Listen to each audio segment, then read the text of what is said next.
सेवा बहुत कठिन वस्तु है। सेवा भगवान की जिसने पधराली, प्रियाजू की पधराली सेवा कर रहा है, आप समझो श्री जी के निकुंज में हो, संशय मत करना, सीधे आपको श्री जी अपनी सेवा में लेंगे यदि सेवा विराजमान। देखो साधना का फल होता है, सेवा का फल नहीं होता। सेवा का सीधा फल होता है स्वामी के समीप नित्य सेवा में पहुंच जाना। आज तक हमें कहीं ऐसा प्रमाण नहीं मिला कि श्री जी की सेवा करने वाले की गति में अंतर हुआ हो। कहीं भी ऐसा साधना से भ्रष्ट होते तो देखा गया, लेकिन श्री जी की परिचर्या करने वाला श्री जी को प्राप्त नहीं हुआ, ऐसा हमें अभी तक प्रमाण नहीं मिला। ये श्री राधा मोहन जी के आराध्य देव थे, आस्करन जी के, और ये सेवा में मगन रहते।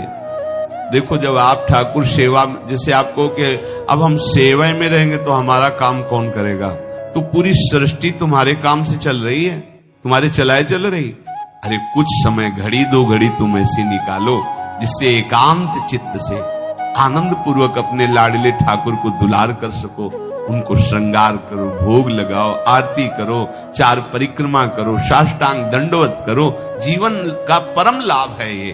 पर नहीं, आप खाएंगे हलवा, गरम गरम पकौड़ी, चाय, और ठाकुर जी के सामने वो सफेद वाले दाना नहीं आते, चिरौरी रख दो ठाकुर। अरे भाई तुम क्या कर रहे हो, चोरी कर रहे हो तुम। घर में ठाकुर विराजमान, घर के मालिक विराजमान है, हमें जल्दी ऑफिस जाना है, गरम गरम परेठा ये वो सब, और ठाकुर जी के सामने। हम तो देखते हैं जैसे कोई ठाकुर जी के दर्शन कराने के लिए लाता है तो 4 टाफी, वो भी प्लास्टिक से लिपटी हुई, मतलब देख केवल ले, खा भी नहीं सकते हो क्योंकि प्लास्टिक लगी हुई, ऊपर कवर एकदम ऐसे रखे हुए हैं। वो बोले हमारे लड्डू गोपाल हैं। जब गोपाल हैं तो टॉफी खोल पाएंगे क्या? अगर आपको टॉफी पवाली है तो आप खोल करके सुंदर एक कटोरी में रख करके थे, ऐसे 4 दाने चिरौरी रख दिए, कटे हुए मिश्री के टुकड़े रख दिए।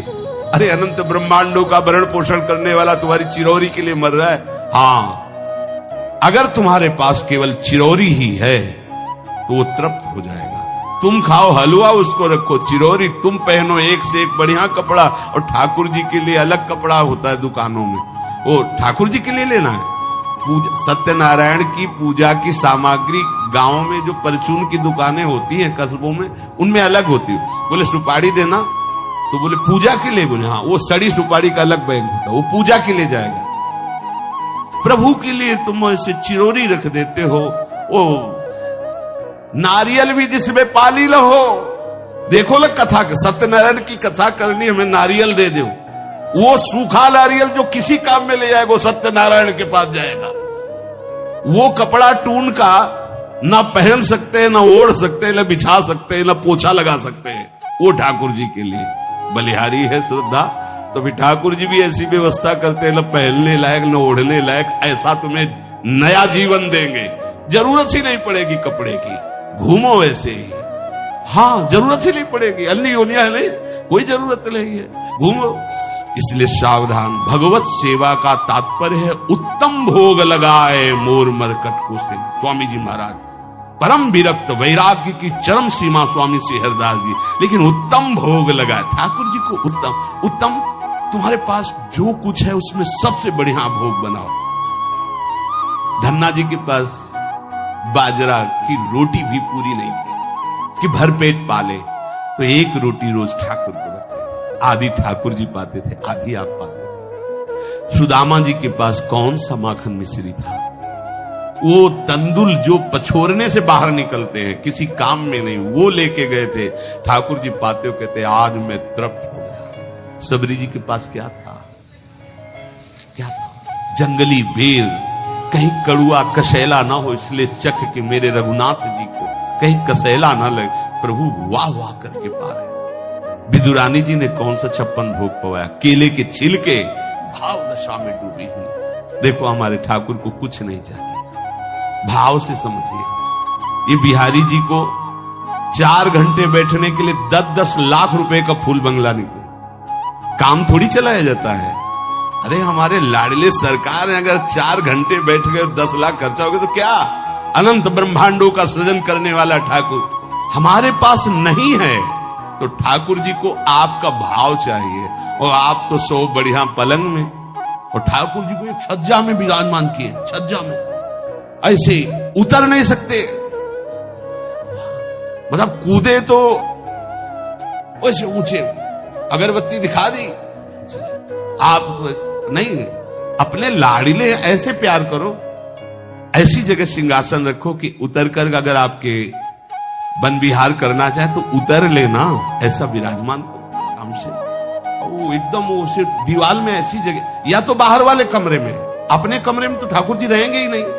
अरे भाई, अगर घर में ठाकुर जी तो उठते बैठते निकलते, उनके दर्शन हो रहे, चोरी क्या? तुम तो हमारे घर के माई बाप हो, सब देखो, चोरी क्या आपसे? आपको जो अच्छा न लगे सुधार देना, ऐसे रहना चाहिए। बिल्कुल भगवत प्राप्ति निश्चित है, ये सेवा पद्धति है, बड़े भाव से आप इसको स्वीकार कीजिए। हमारे लाडले बड़े कृपालु हैं। अरे जहर पिला रही है छाती में लगा के तो परम पद दे रहे हो, तुम दूध पिलाओगे तो तुम्हें परम पद नहीं मिलेगा। पूतना जहर लेकर के पिला रही बाल गोविंद को, अभी 6 दिन के ठाकुर है, उसे परम पद प्रदान किया, और आप रोज सुंदर सुंदर भोग लगा रहे हो और तुम्हें भगवत प्राप्ति नहीं होगी। ठाकुर जी की आरती उतार रहे हो, बलिहारी जा रहे हो, उनके सामने कीर्तन कर रहे हो, नृत्य कर, विश्वास तो करो ना, तुम्हें भगवत प्राप्ति हो जाएगी। आस्करन जी ने एक चौकीदार पूजा गृह के बाहर बैठाल दिया और कहा कोई भी भीतर आने ना पावे, क्योंकि एक बार भी सेवा में विक्षेप मुझे बर्दाश्त नहीं। तो ठीक 10 घड़ी का इन्होंने भी नियम, जो नियम लो उसका निर्वाह करो। 4 घंटे। दिल्ली का बादशाह किसी कारण से उधर आया हुआ था, उसने कहा मुझे आस्करण जी से तुरंत मिलाया जाए। पहले तो राजा लोग होते थे और बादशाह, अब जैसे मुख्यमंत्री और प्रधानमंत्री, राष्ट्रपति। तो जो मुख्यमंत्री हैं ये राजा हैं प्रदेश के, और वो संपूर्ण राज्यों का बादशाह उसे कहा जाता था। आस्करण जी को शीघ्र हमारे सामने उपस्थित किया जाए। प्रार्थना की कि महाराज असंभव, इस समय आस्करण जी महाराज अपने ठाकुर जी की सेवा में हैं और उनका आदेश है 4 घंटे कोई हमसे बात ना करे। आस्करण जी को सूचना देने के लिए बार बार सेवकों को आदेश किया, पर कोई भी सेवक बादशाह की आज्ञा पर नहीं उतरा। हम अपने राजा से ऐसा नहीं प्रार्थना कर सकते। 4 घंटे बादशाह को बहुत कष्ट हुआ कि हमारी आज्ञा का उल्लंघन। तुरंत आदेश किया सेनापति को बुलाओ, देखते हैं कि हमारी आज्ञा का उल्लंघन का परिणाम क्या होता है। सेनापति तुरंत उपस्थित हुआ। इस नगर के सबको दंड दिया जाए और बंदी बनाकर आस्करण को हमारे सामने लाया जाए। बादशाह है, अब अहम तो विराजमान है ही है, कोई परमहंस थोड़ी है कि अहंकार लीन हो गया है। बताया गया कि ठाकुर सेवा में, भगवत आराधना में 4 घंटे उनके पास कोई सूचना नहीं पहुंचाएगा। बादशाह की आज्ञा का उल्लंघन करने के कारण सब सैनिक जितने थे दब रहे थे। महाराज की तो आज्ञा है कि सूचना न दो, पर यहां तो सब गड़बड़ हो रहा है। बादशाह ही नाराज हो गया। बड़ी घबराहट पूरे नगर में फैल गई और पूरे सैनिकों में फैल गई। ये नरवरगढ़ ग्वालियर से दक्षिण में है। आस्करण जी ना शिकार खेलते थे, ना किसी को दंड देते थे, बस केवल भगवत सेवा, नाम जप, नाम कीर्तन, पूरे नगर को सब सुविधा, सबके घर में ठाकुर सेवा, सबके यहां नाम कीर्तन सुनाई देना चाहिए।